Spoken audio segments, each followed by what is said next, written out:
Good morning. Today I just show you different graphical programming techniques.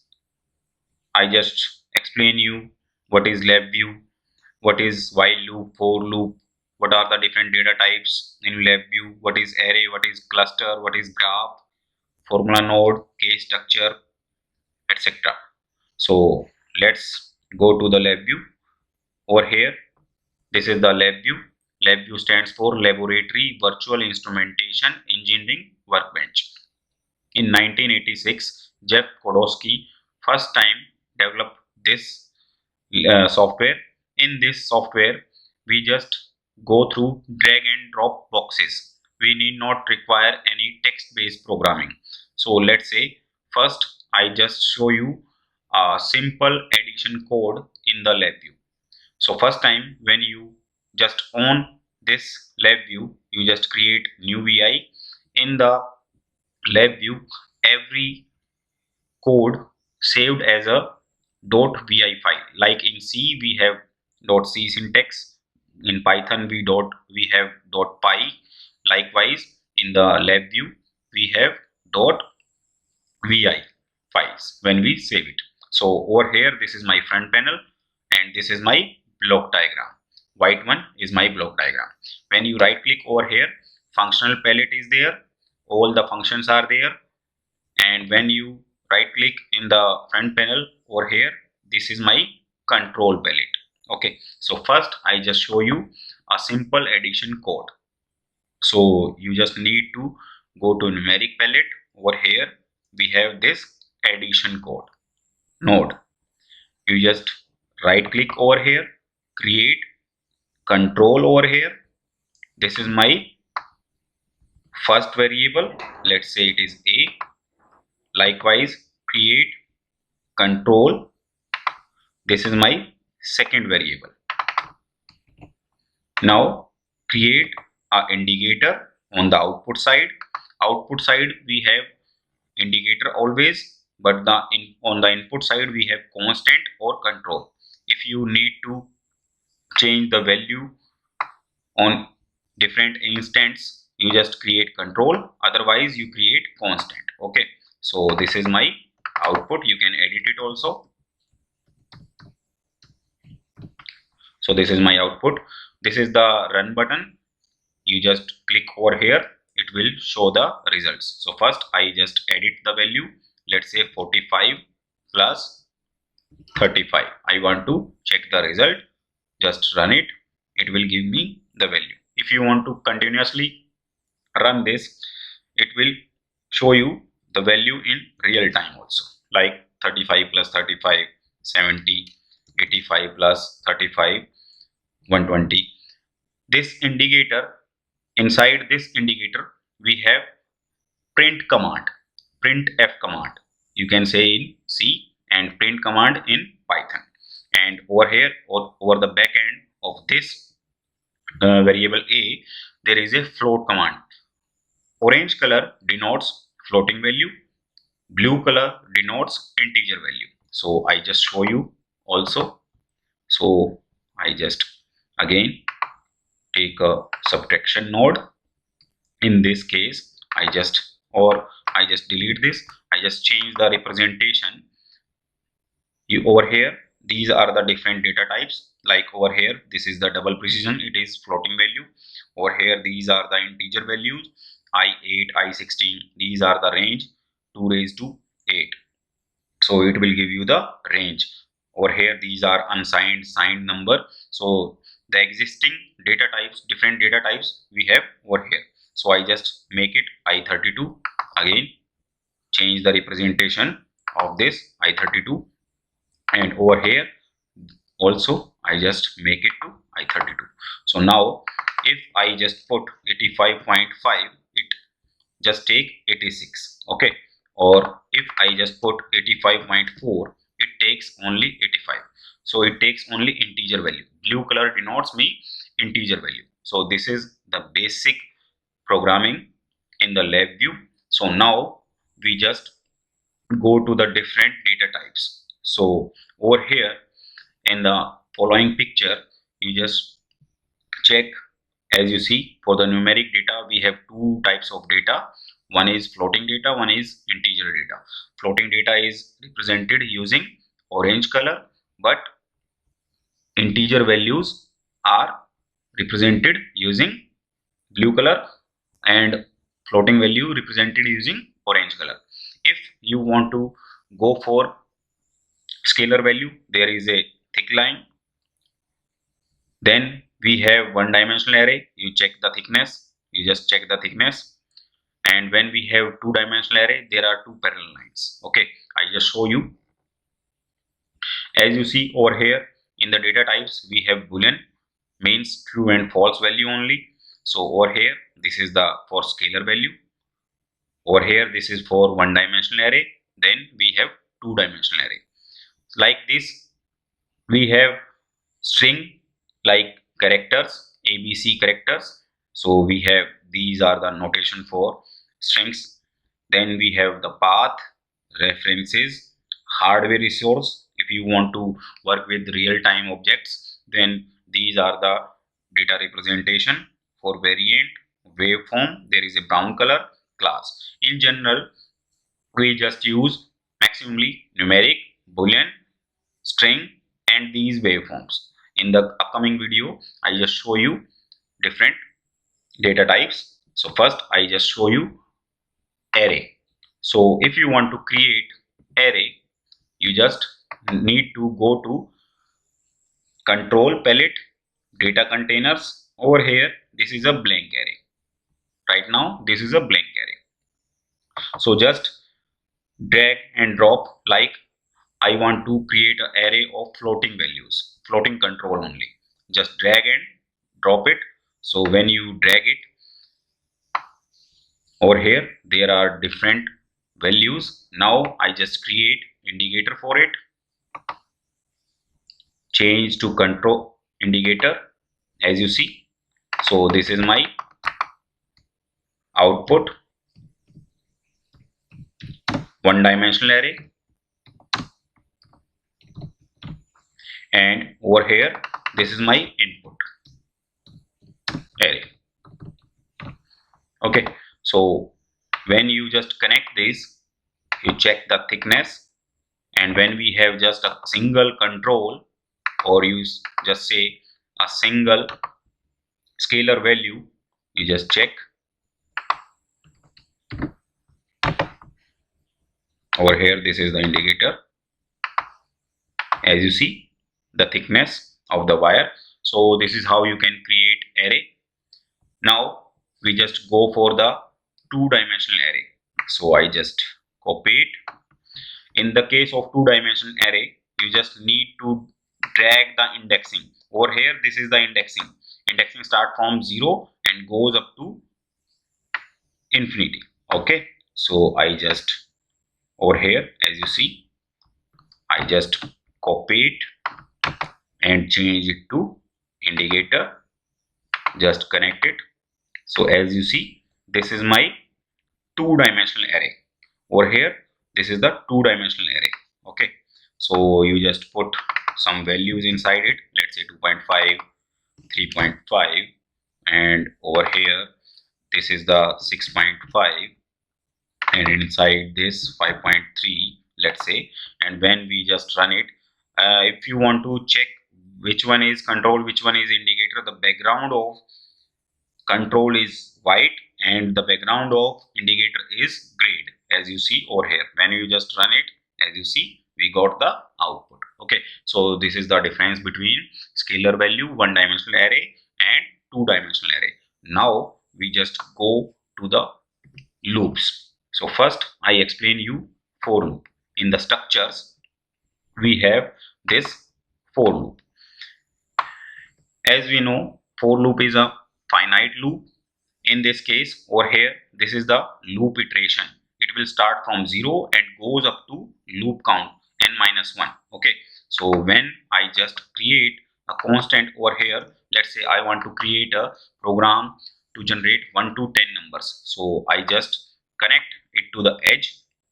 In the case of this for loop, it will store all the values over here, because in this case auto indexing tunnel is on.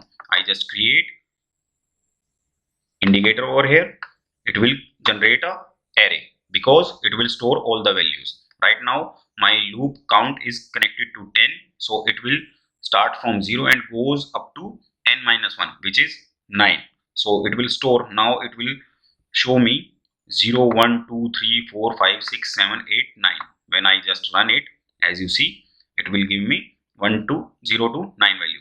But the program is, I want to generate 1 to 10 numbers, so I just increment it.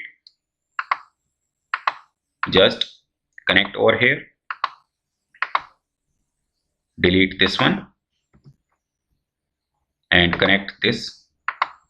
Control B to remove the errors. Right now if I just run it, I got 1 to 10 numbers. So this is the basic program. If you want to generate 1 to 10 numbers using for loop, you just do it. If I want to create a table of 5, let's say, so I just need to multiply this value with the particular function. So I just take the multiplier over here. Now I just create a control over here. So this is the table value. If you want to get the value of get a table of 5, just put 5 inside it, run it. As you see, this is the output of 5 table. Now I want to go for 7, as you see. So this is how you can work with for loop. Now I just go with the while loop. In the case of for loop, you just put these pages inside your examination copy. In the next video, I just show you how you can write your examination related to these functions. So this is the structure of for loop. Now I just go to the structure of while loop. As you see over here, this is my iteration. It will start from 0 and goes up to infinity until I just stop it. So create stop button over here. As we know, while loop is my infinite loop and for loop is my finite loop. You can use for loop as a while loop as a for loop. So this is the basic structure of for loop and while loop in LabView. Now I just go to the next step. I already explained you arrays. Now I just show you clusters. So in the case of array, we have same type of data. I just go to data containers over here. This is my array. Now I just create a Boolean array. So as you see, this is a Boolean input array. Okay. Now if you want to go for cluster, again just go to data containers over here. This is a blank cluster. If you want to just create a cluster of numeric control, you just drag and drop it.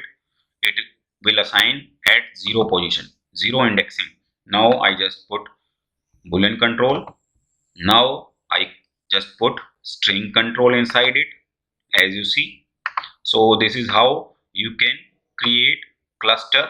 So you just minimize it, auto sizing, size fit vertically, let's say. So this is my input cluster. I just create a copy of it and change it to indicator. You just connect it. So this is my input cluster and this is my output cluster. So this is how, let's say I just put some value inside it and the name LabView. When I just run it, it will send the data through this single wire to the output cluster. So this is the basic difference between array and cluster. Array cluster is nearly equivalent to list in Python. Okay, so it will contain different types of data. Now in the cluster we have different operations. Over here in the functional palette we have mainly two functions, bundle and unbundle. If we have a cluster, we just separate all the functions, like as you see over here dbl, because we have floating value, tf it is showing the boolean value, and abc it will show me the string value. Okay, Likewise, unbundle function, it will separate all the values, and bundle function, it will create a cluster for you. Okay, so these are the two operations inside the LabView. Now I just go to the case structure. That is the important topic inside the LabView third unit. So when you just drag and drop it over here, as you see, this is the case selector. Using this case selector, you can select your particular case. It is equivalent to if else elif statement. Okay, in the Python or in the C. Let's say I want to create a control over here. This is the default case. In the default case, in the case structure, there are two cases. So let's say I just put some message inside it. LabView, when it is true, I just connect it to the edge, and over here create indicator. And in the false, let's say I just put AKTU. Okay, so now when I just press false and when I just run it, so it will show me AKTU, and when it is true, it will show me LabView. So this is how you can use your case structure. Basically, it is if else statement type functions are there. If you need more cases, you just need to remove this boolean function. In the place of this boolean function, you just put numeric control or string control. It is up to you. Right now, when 0 is there, it will show you AKTU. When 1 is there, it will show you LabView. Let's say I want more cases. This is the another case inside this. Let's say it is kite. Okay, so now when I just continuously run it, on the 0 it will show me AKTU. When 1 is there, it will show me LabView, and when 2 is there, it will show me kite. Like this, if you want to add more cases inside this, create constant over here. Let's say triply department. Okay, so again I just run it. Now on the third case, it will show me triply. So this is the case structure. Next, I just go with the formula node. Next topic is formula node. Inside the structures over here, as you see, this is the formula node. You just drag and drop over here. It is nearly equivalent to C. When you just need to check the information related to your component, you just press Ctrl and H. It will show you the help of your particular device. As you see, it evaluate these different functions. It is nearly equivalent to C. Okay, so let's say I want to perform a function. Let's say y is my output, and that is equal to sine of 2 into x. Okay, so let's say I want to perform this function. So after this, you just need to add semicolon. So add input. In this case, over here, input is my x and output is my y. Add output. This is my y. So create indicator over here and create control over here. So it will show you the value related to the particular function. So when I just put, let's say 25 inside it, and when I run it, as you see, it will give me the value. You can edit it also, like over here, you can change the size. As you see, you can also change the style also. So this is how you can work with this particular node. So this is the formula node structure inside the LabView. You can create any function. In this case, I have only one variable. Let's say you want to go with multiple variable. Let's say multiply with z. Let's say, so add input over here, and this is the z, and create control over here. like this. This is my input variable 2. You just put the value, let's say 10. It will show me the value of this particular function. Let's say run it. As you see, I got the value. If you want to change the formula, let's say z should be multiple of sine function. Now I just got the value like this. Okay, so this is how you can go with formula node. The last topic inside this lecture, we have flat sequence structure. So you just go to structures over here. This is the flat sequence structure. It is basically a process. In this case, the process running automatically. Okay, so let's say this is the structure of flat sequence structure. Add frame after, add frame after. So I just create a simple process over here for you. Now I just go to dialog box. Inside this box, what is placed first, execute. It will execute first frame, then second frame, then third frame. So for this purpose, I just use dialog box. Let's say over here the message is there. So first frame, let's say it is the first frame, then it is the second frame, then it is the third frame. And when third frame execute its value or its function, it will automatically stop my loop. So I just run it. As you see, I got first frame. Right now it is inside the first frame. When I just press OK, it goes to first frame to second frame. Right now, as you see, second frame is there. Inside this second frame, what is placed, it will run that function. Okay, when I just press OK, it goes to the third frame, and when I again press on the third frame, it will stop my loop. So basically this is a process, continuous process in this case. So this is how you can work with different functions. So I just go to the syllabus. I covered formula node, sequence structure. In the sequence structure, this is a flat sequence structure. Case structure, I also show you arrays, for loop, while loop, data types. Now last topic is graph. So if you want to place a sine wave or check the output of sine wave, over here we have, there are two functions, one is chart, one is graph. In our syllabus these are two. So first I just show you the chart. So this is a chart function. Inside this function you just check different values. So I just take a for loop.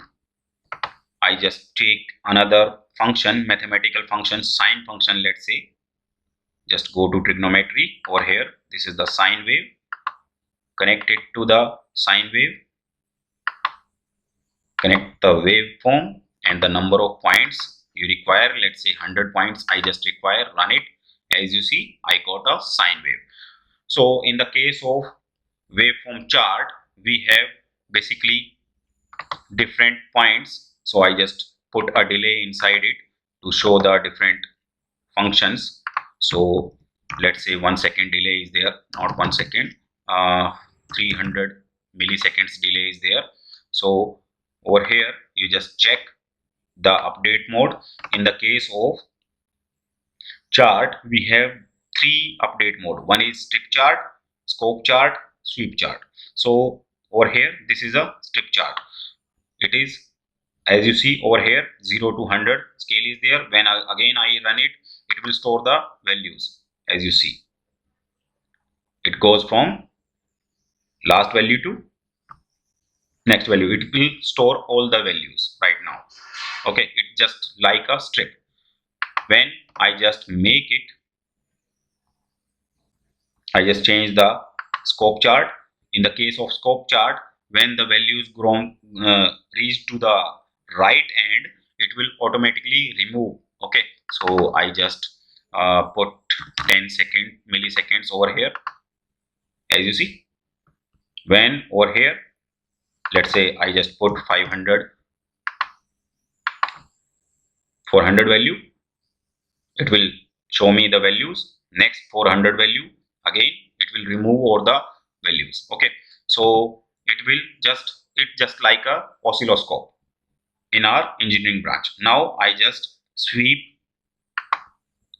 it will sweep all the values. As you see, red line is there. So if it is not visible right properly, I just put some delay. Right now you just check, it will sweep the previous values. So this is how the chart works. Chart take a scalar value, it will take a single value and just plot it. But in the case of graph, it will take a set of values, a array, you can say it. Okay, so over here you can change the colors. Let's say yellow color we require, you want to change the style. Okay, you want to change the width. It is up to you how you can represent your function. So this is the waveform chart, and if I just connect this output to the edge, and over here let's say I need only 50 values, and I just take a graph over here, just connect this graph, because it will take only arrays. As you see, the width of the wire. So when I run it, so first I need to clear the chart so that it is properly visible to us. Clear chart, clear graph. So now I just run it. Chart just take a value and plot it, but the waveform graph, when a set of values are there, it will plot it. As you see, the output is same. So it will also, so I just put 50 over here, it will show you the same values. So this is how you can work with LabView. In the next lecture, I just show you how to implement or how to place these inside your examination copies. Okay, thank you all.